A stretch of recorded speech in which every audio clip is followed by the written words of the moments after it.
For those of you who've ever played a video game, which I'm sure most people listening to have, but if you haven't, what do you think happens if you die? Well, you start over, right? You get to try again. The life you are living is not a video game. You don't get to try again. You are at a place where you are at a save point and can't move forward from where you are. But you don't restart the game of life. Once it's over, it's over. It's time to start to treat your life like it's the only one you have. Because you know what? It is. Going through traumatic events are either going to give you strength to move you into that next level of your life or keep you stuck in the past. Welcome to this week's episode of the PTSD Growth Podcast. My goal is to give you the motivation to strengthen your life and guide you into that life that you're looking for. The pain that you feel can end and the life that you want can begin. You just have to take responsibility and take action. What are you waiting for? Why haven't you gotten up and moved forward with your life? What is stopping you from creating that life that you want? When was the last time you asked yourself these questions? I'm just the reminder for you to take back control of the single life that you have. Are you stuck, like 95% of this world, focused on the things that can't be changed or are never going to be in your control? You have this one unique life to live. If you aren't seeing it as a blessing, if you aren't excited and honored that you are given another day to live, then what are the feelings going through your mind? Your past is unchangeable, and thinking about it all the time isn't going to move you into that life that you're always dreaming of. Wallowing in self-pity will get you nowhere. It won't give you the confidence or strength to move your life into that path of success in any area. You have to build your confidence and strength by belief in something that you're striving for.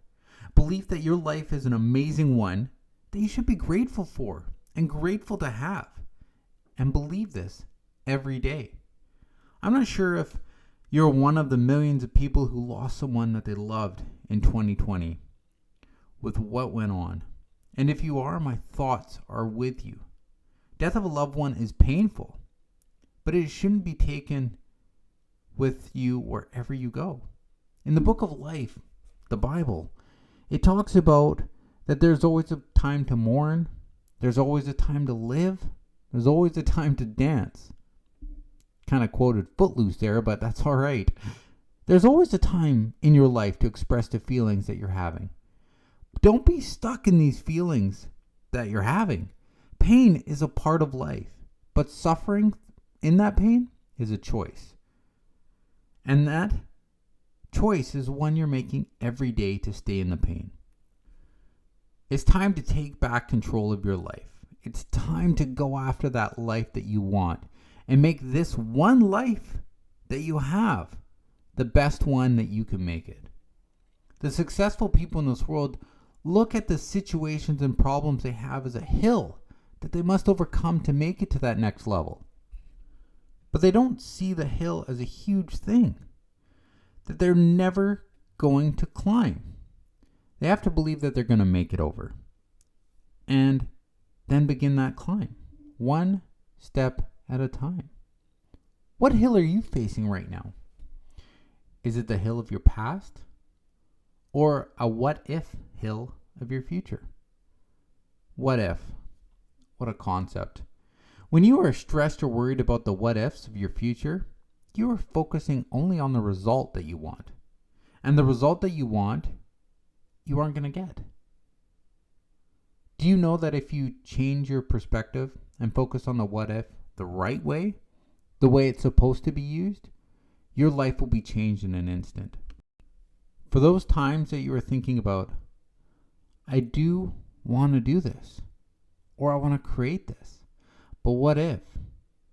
Yes, and what if it works out exactly the way you want it to? How often have you thought that?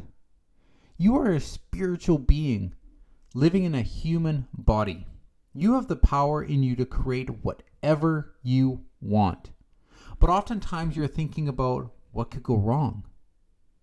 Then, what could go right? You see through social media that others have the lives that you want. You wish you could do that. You wish you could do this. You could wish your life away to what they're doing. I remember when my family and I had been traveling to Indonesia for 6 months. People I spoke to about it, were like, wow, I wish I could do that. But you know what? Most never will. Or they'd say something like, you know what? That's a place I want to go on my bucket list. Oh, so a place that you're never going to get to is what I would say. Do you know when your bucket list is going to be kicked over? I know that I have no clue as to when my bucket is done.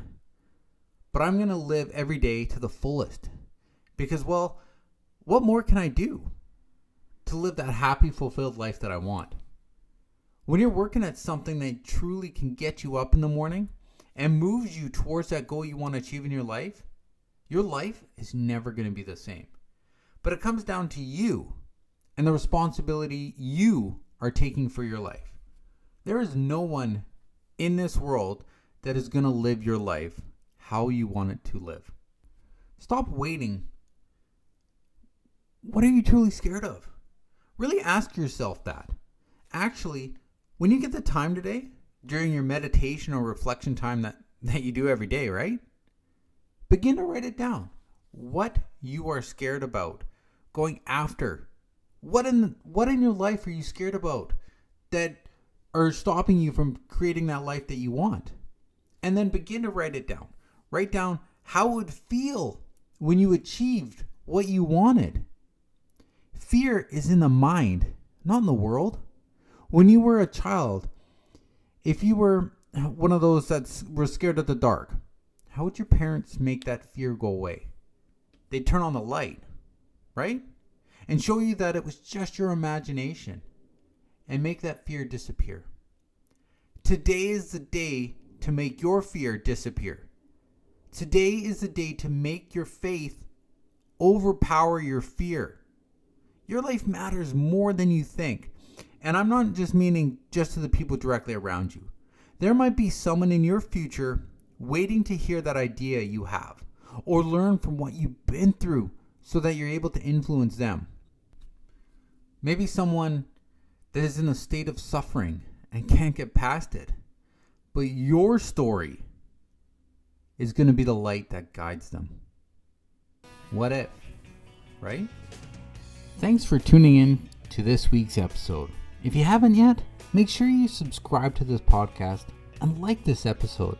But also, make sure that you share this. There are so many people in this world suffering when they don't have to. And you can change their life with just a click of a button. I thank you in advance. And always, I love you, and there's nothing you can do about it.